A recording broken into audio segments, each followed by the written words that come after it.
জোরে জোরে জোরে সবার দর্শক শোনো, বলো বলো, আমি যা বলছি তাই বলো। আমি আর কোনোদিন বুকের উপর বলবো না, এর আশেপাশে আসবো না। আমি হ্যাপিকে ভুলে গিয়েছি। ওকে,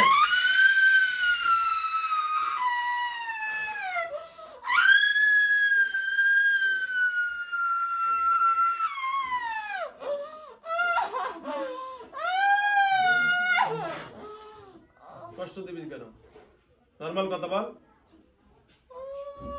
আমি দেব কষ্ট। হ্যাঁ, এর মধ্যে মানে 3-4টা ঘর আছে বিয়ের সব কথা কথা। ও আরেকটা কথা, ভালো কথা। হ্যাঁ, ভালো কথা। এটার জন্য মানে তারা চাপতে আছে না। আচ্ছা, ভালো কথা খেয়াল করছেন। এই হেয়ার বিয়ে হইতে যাস না কা? মানে এখন তো দিবি। যে করে এই হ্যাঁ, এখন তো দিবি। কথা বল, বিয়ার আর কোনো ঝামেলা করবি? ওর বিয়ার মিষ্টি লয়া আমার কাছে আইবেন। কার কাছে? আমি সব মিষ্টি খামু, আমার এখানে জিন জাতি সবারে খাওয়াবো, ঠিক আছে? 3-4 কেজি মিষ্টি লয়ে আইবেন। আমার মাদ্রাসার ছাত্র মাত্র 5 কেজি মিষ্টি লয়ে আইবে। কয় কেজি? 5 কেজি মিষ্টি লয়ে আইবা। আর তারপরে তোমার জন্য এখান থেকে 1 কেজি বাজেট। কয় কেজি? ঠিক আছে? ওই তোমার লাগে, তোমার ওই যে আমার ওই কিনারে ওই যে জিনদের খাবার দিয়ে ওই সাইডে, মাদ্রাসার ওই সাইডে, ওখানে তোমার 1 কেজি দিয়ে দিন। সুন্দর মজা করে খাইয়া যাবে। দেখছো আমি কত ভালো না মিষ্টি দেখছো? তোমার এই ফিজাইয়া বাড়তে পারি, দূরে বাড়তে বোতল করতে, তাও না বইরা তোমার লেগে মিষ্টি খাওয়ার ব্যবস্থা করলাম। হ্যাঁ, আর কোনদিন হবে? হ্যাঁ, মিষ্টি কয় কেজি তোমার লেগে? 1 কেজি। এটাই সত্য তো? না বেশি লাগলে কও, লাগলে আরো লাগলে আরো 2-4টা বাড়ি দিমনি। না 1 কেজি চলবে তো? ঠিক আছে তো? খুশি তো? যেহেতু তুমি বিয়ে করতে পারলা না, আমরা মানব জাতির সাথে বিয়ে দিয়া অন্তত তোমার বোন হিসাবে তুমি তারে কবুল করে যা। আজকে থেকে আমি তার বোন হিসাবে জানলাম। আজকে থেকে আমি তারে বোন হিসেবে জানলাম। ঠিক আছে তো? আচ্ছা, তুমি তো হিন্দু, হিন্দু না? হ্যাঁ, হিন্দু। আচ্ছা, তুমি তো হিন্দু জাতি, হিন্দু জাতির মধ্যে ভালো কাজ করে না, খারাপ কাজ কি কেউ পছন্দ করে? আচ্ছা, এখন যদি তুমি বলো যে আমি মুসলমান হয়ে যাবো, আমরা তার মুসলমান বানাইতে পারি? হ্যাঁ, মুসলমান হইবা? তাহলে আমাদের কাছে থাকতে পারবা, আমাদের লোক চলতে পারবা, ফিরতে পারবা, নামাজ রোজা সবকিছু করবা, মুসলমান হইবা? এখন তুমি হইলে, আমরা হইলে মুসলমান, মেয়েটাও মুসলমান, পর্দা নিশি।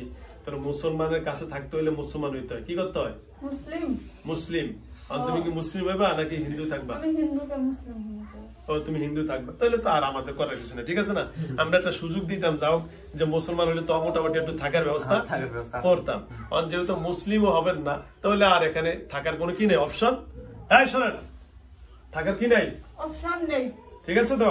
তাহলে শোনো, এখন যেহেতু মুসলিম তুমি হইবা না, তোমার ধর্মে তুমি থাকো, আমি এতে বাড়াবাড়ি করবো না। কারণ আল্লাহ নিজে বলছেন লা ইকরাহা ফিদ্দিন, যে মুসলমানই বা হিন্দু হোক, খ্রিস্টান হোক, ধর্ম নিয়ে বাড়াবাড়ি করা যাবে না। এখন যাও, আপনার ধর্ম আপনি থাকবেন, আমার ধর্ম আমি থাকবো, এতে আমার কোনো আপত্তি নাই। কিন্তু আমার আপত্তি হলো এখানে, শোনো আমার কথা বলো, আমার আপত্তি হলো এই মেয়েকে, হ্যাপিকে আর কোন রকমের ঝামেলা করা যাবে না। ওকে? তোমার আর কোনো কথা আছে? আমার দাবি দেওয়া আছে? পাওনা দেওয়া আছে? সব ক্লিয়ার? ক্লিয়ার? এদের কাছে আর বলার কিছু আছে? এদেরকে সবার কাছে মাপ নিয়ে নেন, বলে অনেক কষ্ট দিছি। ওই যে নানার কাছে মাপছে, বলে নানা আপনারা অনেক কষ্ট দিছি, আপনারা গালি গালা যাই করছি, আল্লাহ রাস্তে মাফ করে দিন। বলো বলো বলো বলো, তাড়াতাড়ি তাড়াতাড়ি, সময় সময় 2 ঘন্টা শেষ হয়ে গেছে আমার। বলেন, ওই যে কয়ে দিবেন, গালি দিলেন না কিছুক্ষণ আগে? না, শোধ বাদ, মাপ চা ভালো। হে মাপ সামনে স্যার, বলে তুমি আমার নাতিন, নাতিন না বলে মানে আপনি আমারও মাফ করে দেন, আমার নাতিনের মাফ করে দেন। হ্যাঁ না, হে উনাকে চাইতে হইব, এবার বেয়াদবি করবেন। সাপ সাপ হাত ধরে হাত সুন্দর করে, হ্যাঁ সুন্দর করে মাপ চাইলে বড় হয়। কি হয়? মাপ চাইলে আল্লাহ আরো বড় বানায়। কি বানায়? আর মাপ যদি না চায় তাহলে ক্ষমা করে দেয়। পৃথিবীর ভিতরে আল্লাহ রাব্বুল আলামিনের সবচেয়ে বড় ইবাদতদার ছিল শয়তানকে। শয়তান, হ্যাঁ হ্যাঁ, শয়তান কে ছিল? শয়তান। খুশি হয়েছেন না? খুশি? হ্যাঁ, শয়তান। এই শয়তান কিন্তু বেয়াদবি করার কারণে আল্লাহ কি করছে? বহিষ্কার করে দিয়েছে। তাহলে দেখেন, বড় মানুষ মাপ না চাওয়ার কারণে, আর যদি মাপ চাইতো আরো বড় বানাইতো, আরো কি বানাইতো? কারণ আপনি বড়, সবার বয়সে বড়, আপনি দাবি করছেন, কিন্তু যদি মাপ না চান, যদি আপনার ওই শয়তান, আপনাকে লিডার কে? শয়তান না? লিডার যদি আবার আপনার নাম আবার যদি ছোট বানাই দেয়, আপনার শাস্তি দিয়ে, হ্যাঁ ঠিক আছে, ওকে ধন্যবাদ। তাহলে আপনি মাফ চাইছেন, আল্লাহ রাব্বুল আলামিন যেন আপনাকে মাফ করে দেয়। আমরা তো আল্লাহ কন না, ভগবান না, কি কন? জয় মা কালী। ও আচ্ছা আচ্ছা, জয় মা কালী কন। আচ্ছা যাও, এটা কোন আপনারা। ওকে ধন্যবাদ, ঠিক আছে। আপনার ধর্মে আপনি যা কইরা খুশি, আমরা এটা আমার আপত্তি নেই। ওকে, আজকে থেকে বিদায়। ওকে, কালো দিরা বিদায় না বলে সবাইকে ধন্যবাদ। আজকে থেকে বিদায় নিচ্ছি হ্যাপি থেকে। আর কোনো কথা আছে?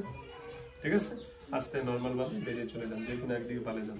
কোনো দিন যেন আর আসে না। আসলে কি শাস্তি? চলো বলেন, বোতল অথবা আগুনে। ঠিক আছে, আপনি তো আগুনকে ভালোবাসেন, তাই তো? ওকে ধন্যবাদ, বেরিয়ে যান নর্মাল ভাবে। বাড়িতে গেলে আবার আগের মতো শুরু করে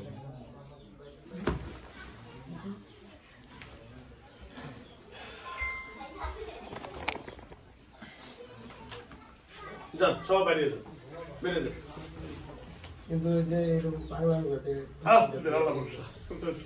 আমি চাইছিলাম কি তোমাদের সাথে কথা সিদ্ধান্ত নিয়ে যান, যান, যান।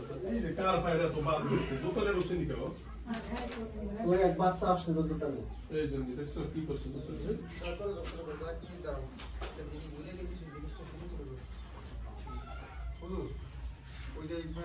পানিটা তুমি 3 বেলা উঠে সব 2 বেলা, সকালে রাত্রে, দুই উপরে কিছু নাই।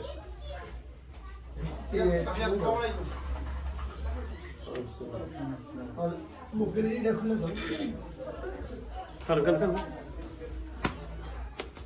হ্যাপি ডাক দাও। আসসালামু আলাইকুম আচ্ছা, বসুন ভাই, বসুন। দিবে হ্যাপি হ্যাপি আমু হ্যাপি হ্যাপি আমু ওঠো ওঠো ওঠো ওঠো ওঠো হ্যাপি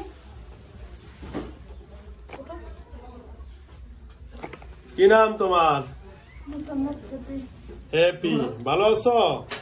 আলহামদুলিল্লাহ। ভালো আছো? বাড়ি কই তোমার? জামালপুর। জামালপুর। ওকে, সুন্দর করে বসো, সুন্দর করে, সুন্দর করে বসো, সুন্দর করে বসো। ওকে, ধন্যবাদ।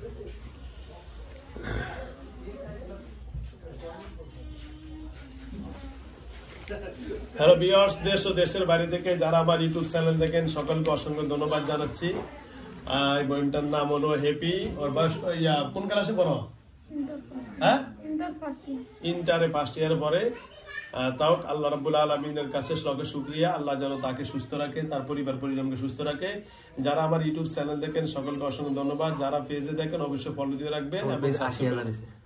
আর আল্লাহ রাব্বুল আলামিনের কাছে লাখো শুকরিয়া। তবে একটা লাস্ট পড়তে প্রতিদিন আমি এক কথাই বলি, কেউ আমার ভিডিও দেখে আমার মোবাইল নম্বরে যোগাযোগ করবেন। আমার সাথে কেউ ভয়েস অথবা মেসেজে যোগাযোগ করবেন না, তাহলে ফেক আইডিরা আপনার সাথে যোগাযোগ করবে এবং আপনার কাছ থেকে মোটা অঙ্কের টাকা চাবে, হাতিয়ে নিয়ে যাবে। এই জন্য আবু বকর সিদ্দিক দায়ী নয়। আপনারা কখনো মোবাইল নম্বর ছাড়া মেসেজ অথবা ভয়েসে যোগাযোগ করবেন না, তাহলে আপনারা মোবাইল। আর আমার যে মোবাইল নম্বর ইউটিউবে দেওয়া আছে, এই মোবাইল নম্বর ছাড়া কোনো টাকা পয়সা লেনদেন করবেন না।